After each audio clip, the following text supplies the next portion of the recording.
আসসালামু আলাইকুম সবাইকে, কেমন আছেন সবাই? তো আজকে হচ্ছে ডিসেম্বর মাসের, আজকে কত তারিখ আব্বু? 13, ডিসেম্বর মাসের 13 তারিখ। আপনাদের বলেছিলাম হারভেস্টিং এর লাস্ট পার্ট শেয়ার করব। তো বাকি সব গাছগুলো আসলে শুকিয়ে গেছে অনেক বেশি, আমরা পিকিং করে ফেলেছি। সো এই লাস্ট পিকিং রয়েছে, তো সেটা আপনাদের সাথে শেয়ার করব এখন। তো আমার আব্বু পিক করবে না আমি সেটা জানি না, আব্বুকে জিজ্ঞেস করব। আব্বু যদি সুযোগ দেয় আমি পিক করব। তো দেখতে পাচ্ছেন মাশাআল্লাহ খুব সুন্দর কালার, মাশাআল্লাহ খুবই সুন্দর কালার হয়েছে, একদম পরিপক্ক এবং খুবই টেস্টি হবে। দেখতেই পাচ্ছেন খুবই সুন্দর মাশাআল্লাহ। আর আমার আব্বু আমাকে আরেকটা আইডিয়া দিয়েছেন যে গাছগুলোকে সেভ করার জন্য কি করতে হবে। আমাদের ঠান্ডা একটু বেশি পড়ে গিয়েছিল, খুবই ভালো লাগছে গাছগুলো, কালারগুলো ন্যাচারাল কালার, আর কোনো আলাদা মানে সার দেওয়া হয়নি, সবই আব্বু বাসা থেকে জৈব সার যেটা নিজে তৈরি করেছেন, কম্পোস্ট নিজেই তৈরি করেছেন, সেটা দিয়ে আলহামদুলিল্লাহ গাছগুলো অনেক ভালো গ্রো করেছে। আর আমাদের আসলে কনস্ট্রাকশনের কাজ চলছে, তাই দেখতে পাচ্ছেন একটু পিছনটা আমরা আবার রিকনস্ট্রাক্ট করছি। তো ইনশাল্লাহ নেক্সট সামারে আপনারা দেখবেন যে সুন্দর একটা আউটকাম। আর এটা হচ্ছে যে বাকি গাছগুলো ছিল সবগুলো আসলে ঠান্ডার কবলে নষ্ট হয়ে গেছে, তো অসুবিধা নেই, এগুলো নেক্সট ইয়ার করা যাবে।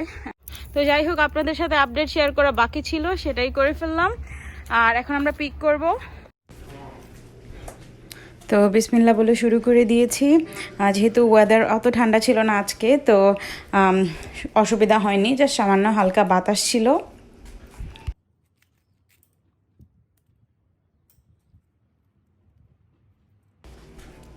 তো দেখতেই পাচ্ছেন আলহামদুলিল্লাহ আমি যতটুকু পেরেছি ভালোভাবে পিক করে নিয়েছি। এখন আচার তৈরি করে ফেলবো ফ্রেশ। তো এগুলো হচ্ছে যে ফ্রেশ নাগামরিচ পিক করেছি, সেগুলো ধুয়ে আমি আলাদা করে রেখেছি। আর এখানে আমি কিছু ফ্রোজেন নাগামরিচও নিয়েছি, কারণ অনেকগুলো আছে, আমি চাচ্ছি যে সেগুলো ইউজ করে ফেলি। তো এখানে আমি ফ্রেশগুলোকে কেটে কুচি কুচি করে রেখেছি, ক্লিন আপ দিয়ে ঘুরেও রেখেছি, কারণ স্মেলটা খুবই মারাত্মক। আর অবশ্যই গ্লাভস ব্যবহার করেছি। আর এখানে আছে ফ্রোজেন নাগামরিচগুলো, সেগুলো ধুয়ে আমি এখন ব্লেন্ড করে নেব। আপনারা চাইলে আচার শুধু ফ্রেশ নাগামরিচ দিয়েও তৈরি করে নিতে পারেন। আর এখানে রসুন কোয়া নিয়েছি 7 থেকে 10 কোয়া। এখন খুব সাবধানে ফ্রোজেন নাগামরিচগুলো ব্লেন্ড করে নেব আমার পছন্দ মতো, যেরকম কনসিস্টেন্সি আমার ভালো লাগে। তো এখন মশলা দেখিয়ে দিচ্ছি। এখানে আমি 1 চা চামচ লাল মরিচের গুঁড়ো নিয়েছি পরিমাণ মতো লবণ, আরও নিয়েছি 1 চা চামচ কোরিয়ান্ডার বা ধনিয়া গুঁড়ো, আর সাথে নিব ভেরি ইম্পর্টেন্ট 5 ফোড়ন, আর চিনি নিব সেটাও পরিমাণ মতো। আর রসুন পাতা আপনাদের আগেই দেখিয়েছি। আর দেখতে পাচ্ছেন আমার ব্লেন্ড করা নাগামরিচ আর কুচি করা নাগামরিচও আলাদা করে রাখা রেডি। আপনারা চাইলে আরও যদি আচারি মশলা চান সেগুলো ব্যবহার করতে পারবেন। তো আমি সামান্য হলুদ গুঁড়ো নিয়েছি 1 চা চামচ পরিমাণ। তো এখন আমি মিডিয়াম আঁচে একটি ফ্রাইং প্যান বসিয়ে দেব। গরম হয়ে তার মধ্যে অ্যাড করে দিব 3 টেবিল চামচ সরিষার তেল বা মাস্টার্ড অয়েল। চেষ্টা করবেন একটু ভালো প্রজাতির বা ভালো ব্র্যান্ডের মাস্টার্ড অয়েল ইউজ করার। আর তেল হালকা গরম হলে আমি অ্যাড করে দিচ্ছি আমার পরিমাণ করা 5 ফোড়ন। আপনারা চাইলে গুঁড়ো 5 ফোড়নও ব্যবহার করতে পারেন। 5 ফোড়ন যখন তেলের মধ্যে ছাড়া হয় একটা স্মেল বের হয় খুবই সুন্দর, আমার খুবই পছন্দের স্মেলটা। তো 5 ফোড়ন হালকা গরম হয়ে এলে আমরা অ্যাড করব এখন কেটে রাখা রসুন কুচি। আপনারা চাইলে আস্ত রসুনও ব্যবহার করতে পারেন, যে যেরকম পছন্দ করেন। তো রসুন কুচি হালকা গরম হলে আমরা অ্যাড করব লবণটা পরিমাণ মতো। আর একে একে এখন দিয়ে দিব সব মশলাগুলোই। আগেই বলেছি মশলাগুলো অপশনাল, আপনাদের পছন্দ মতো মশলা ব্যবহার করবেন। আর এখন আমি দিয়ে দিচ্ছি কেটে রাখা মরিচ বা নাগামরিচগুলো, যেগুলো রাফলি চপ করেছি। আর সাথে দিয়ে দিব আমাদের নাগামরিচের যে পেস্টটা। তো ভেরি কেয়ারফুল থাকবেন যখন তেলে ছাড়বেন, চেষ্টা করবেন হাতে যেন না লাগে, অনেক জ্বলবে। তো চেষ্টা করবেন গ্লাভস ইউজ করার। তো সব কিছু দিয়ে ভালোভাবে এখন একটু নেড়ে দেবো। এই পর্যায়ে আমার মনে হয়েছে তেলটা একটু কম, সো আমি আলাদাভাবে সামান্য তেলও অ্যাড করেছি। আপনারা আপনাদের পছন্দ মতো তেল কম বেশ করে নিতে পারেন। কেউ বেশি তেলের আচার পছন্দ করেন, আবার কেউ কম তেলের আচার পছন্দ করেন। বাট যাই করেন খুবই সাবধানে, হাতে যেন কোনোভাবেই না লাগে।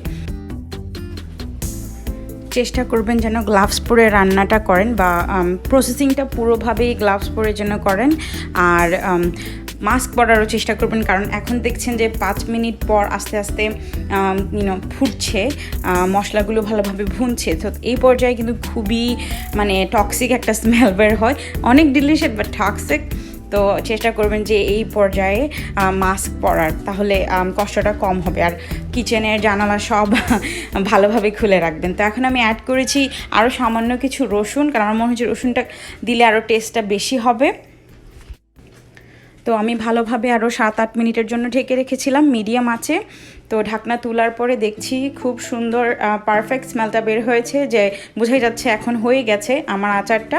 তো অ্যাড করে দিয়েছি আমি 1 টেবিল চামচ পরিমাণ চিনি। এই চিনি কিন্তু শো স্টপার, এই চিনিটা দিয়েই কিন্তু আপনার আচারের গেমটা পুরো চেঞ্জ হয়ে যাবে। এবং আপনি চিনি ছাড়া যদি তৈরি করে থাকেন, আপনি বুঝবেন যে আপনার আচারের কোয়ালিটিটা কত রিচ এবং কত ভালো টেস্ট হচ্ছে। তো চিনিটা মাস্ট ইউজ করবেন আপনারা। গুড় থাকলে গুঁড়ো ইউজ করতে পারেন, আবার অনেকে তেঁতুলও ব্যবহার করেন। তো আমি তেঁতুলটা ইউজ করিনি, আমার এরকম পছন্দ। তো এরকম টক ঝাল একটা মিষ্টি ফ্লেভারও সামান্য সামান্য পাওয়া যায়, যদিও নাগামরিচের মানে টেস্টটা বেশি থাকে। তো যাই হোক, আলহামদুলিল্লাহ আর 2 মিনিট আঁচে রেখে আমি নামিয়ে ফেলবো। এবং আমার কালার দেখে বুঝতে পারছি আমার আচারটা পারফেক্টলি ডান হয়ে গেছে। তো খুবই সাবধানে নামিয়ে রাখবো। তো আপনারা চাইলে নামানোর 2 মিনিট আগে সিরকাও ব্যবহার করতে পারেন যদি প্রিজার্ভ করতে চান লং টাইম। আমাদের বাসায় তো সাথে সাথেই খাওয়া হয়ে যায় এবং 1-2 সপ্তাহের মধ্যেই শেষ হয়ে যায়, তাই আমি আর সিরকা ব্যবহার করিনি। তো ঘরে একটু চানাচুর ভাবি তৈরি করেছিলেন, সেটার মধ্যে আমি অ্যাড করে দিয়েছি নাগামরিচের আচারটা টেস্ট করার জন্য। এবং ও মাই গড, অনেক অনেক ঝাল, মিস্টার নাগার চেয়েও বেশি ঝাল হয়েছিল। তো এখন ঠান্ডা হওয়ার পর আমি বোতলজাত করে নিচ্ছি।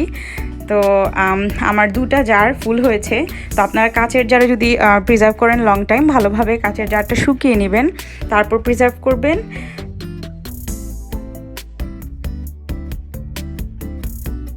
তো আচার রান্না করা শেষ, বোতলেও ভরে নিয়েছি। এখন হচ্ছে ধুয়ে নেওয়ার পালা। খুব ভালোভাবে সব পাত্র চামচ সব কিছু ধুয়ে নিতে হবে। তো তৈরি করে ফেললাম অনেক অনেক ডিলিশিয়াস অ্যান্ড ইজি নাগামরিচের আচার। সাথে সাথে আপনাদের সাথে শেয়ারও করে নিলাম কিভাবে আমার লাস্ট হারভেস্টিংটা করলাম। তো আমার জার্নিতে আপনারা প্রথম থেকেই ছিলেন, সবাইকে অনেক অনেক ধন্যবাদ আমার পাশে থাকার জন্য। আর অবশ্যই বাসায় তৈরি করবেন, পরিবারের সবার সাথে শেয়ার করে খাবেন। অল্প খাবেন, বেশি খাবেন না, বেশি খেলে নিজ দায়িত্বে খাবেন। তো যাই হোক, আমার চ্যানেলটা সাবস্ক্রাইব করতে ভুলবেন না, ভিডিওতে একটি লাইক দিবেন আর আমার পাশে থাকবেন। আসসালামু আলাইকুম।